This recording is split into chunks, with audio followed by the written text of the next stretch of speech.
दोस्तों, आज बहुत दिनों के बाद मैं मार्केट पर एक कोई वीडियो बना रहा हूँ क्योंकि अगर हम मार्केट की पोजीशन को देखें तो लगातार मार्केट के अंदर गिरावट का दौर जारी है। स्पेशली जब मिड कैप की बात करते हैं तो मिड कैप में के अंदर सबसे ज़्यादा गिरावट हमने देखी है। पिछले 6 महीनों के अंदर हम देखेंगे तो मार्केट के अंदर मिड कैप में बहुत तेज़ी से गिरावट आई है और मार्केट का जो मिड कैप सेक्टर है वो लगभग 20% तक इसमें गिर चुका है, यानी कि 2700 से ज़्यादा की इसके अंदर गिरावट आई है। वहीं अगर हम बैंक को देखें तो निफ्टी बैंक की पोजीशन कोई बहुत अच्छी नहीं है। बैंक निफ्टी के अंदर भी गिरावट बहुत ज़्यादा है। अगर हम इसके हाई से देखते हैं तो पिछले लगातार इसके अंदर जो गिरावट है वो भी लगभग 12% तक, यानी करीब करीब 6500 पॉइंट की इसके अंदर भी करेक्शन हो चुकी है। अगर हम निफ्टी को देखते हैं भी अपने हाई से टूटता हुआ अच्छा खासा करेक्ट हो चुका है और ये भी सितंबर से लेकर के अगर हम अभी तक देखें तो इसके अंदर भी लगभग 16% की करेक्शन हो चुकी है और ये भी लगभग 4200 पॉइंट अपने हाई से टूटता हुआ अब 22,000 के लेवल को टच करने के लेवल पर पहुंच चुका है। यानी कि मार्केट के अंदर जो गिरावट का दौर एक बार शुरू हुआ था तो वो थमने का नाम नहीं ले रहा और कहीं पर भी मार्केट के अंदर ऐसा नहीं लगता है कि मार्केट में किस लेवल पे आकर के इसमें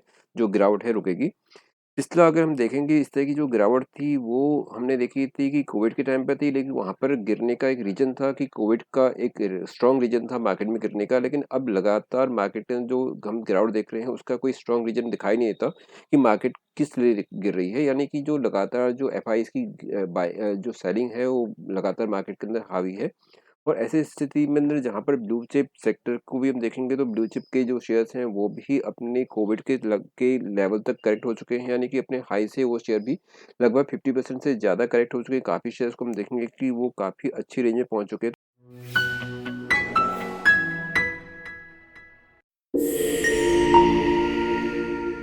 तो आज मैं आपके लेकर के आया हूँ Indus tower. Indus tower world की लार्जेस्ट टेलीकॉम टावर कंपनी है। ये टेलीकॉम सेक्टर के अंदर सर्विस प्रोवाइड करती है। अगर हम इंडस टावर के शेयर को देखेंगे तो ये भी अपने हाई से काफ़ी करेक्ट हो चुका है। शेयर का प्राइस अपने ऑल टाइम हाई से करेक्ट होकर के इसमें लगभग 32% का इसमें करेक्शन हो चुका है और शेयर अपने हाई से 144 पीस तक करेक्ट हो चुका है। तो मेरा ये मानना है कि अब शेयर में जहाँ पर कि ब्लू चिप शेयर भी काफ़ी अच्छे शेयर पे मिल रहे हैं तो वहाँ पर आपको थोड़ा थोड़ा इन्वेस्टमेंट करना चाहिए। तो उसमें इंडस टावर एक ऐसा शेयर है जो आने वाले समय में एक अच्छा रिटर्न दे सकता है। तो परसिस्टेंटली थोड़ा थोड़ा अभी इसमें इन्वेस्टमेंट करना शुरू कर देना चाहिए क्योंकि यहाँ पे एक बाइंग रेंज पे आ गया है। इंडस टावर एनएससी और बीएससी दोनों ही स्टॉक एक्सचेंज में ट्रेड होती है। मार्केट कैप्चरिंग है 85,253 करोड़ की।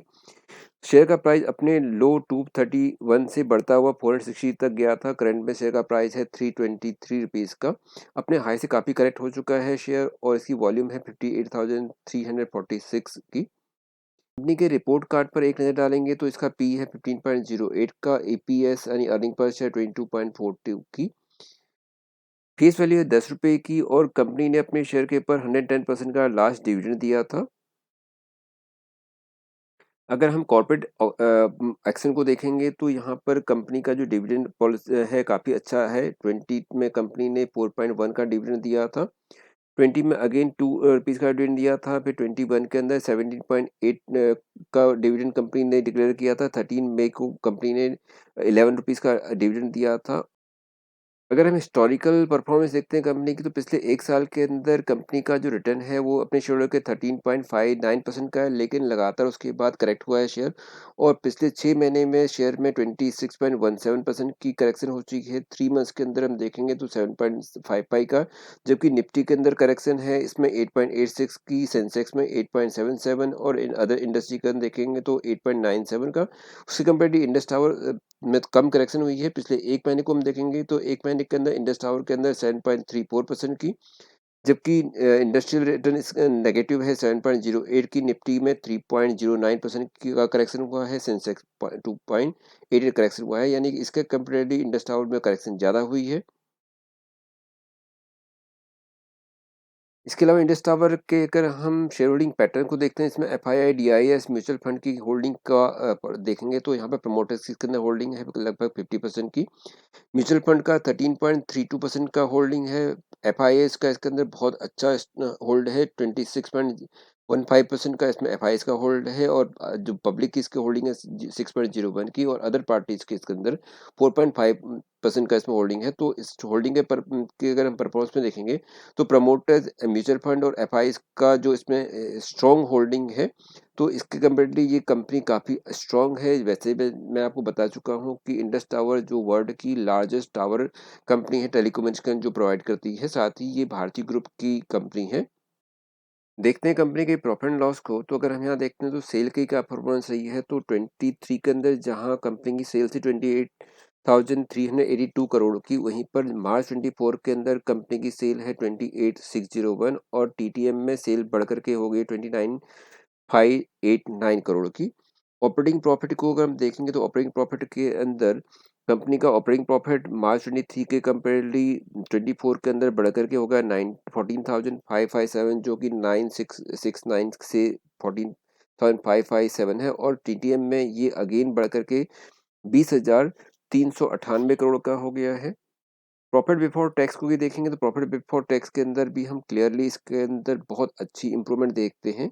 कंपनी की बैलेंस शीट में क्या बताती है, बैलेंस शीट में अगर हम कंपनी की रिजर्व की पोजीशन को देखते हैं तो कंपनी की रिजर्व की पोजीशन भी काफ़ी स्ट्रॉन्ग है। कंपनी का रिजर्व है सितंबर 24 को 25,761 करोड़ का। साथ ही कंपनी की अगर हम बोरोविंग को देखेंगे तो बोरोविंग कंपनी की 21,358 करोड़ की है सितंबर 24 की क्लोजिंग पर। वापस आते हैं अपने चार्ट पैटर्न पर और चार्ट पैटर्न की हेल्प से हम देखेंगे कि शेयर की पोजीशन कैसी है। तो शेयर अपने हाई से काफ़ी अच्छा करेक्ट हो चुका है और शेयर अपने हाई से करेक्ट होता हुआ नीचे पहुंच चुका है। इंडस टावर एक बहुत अच्छी इन्वेस्टमेंट कंपनी हो सकती है।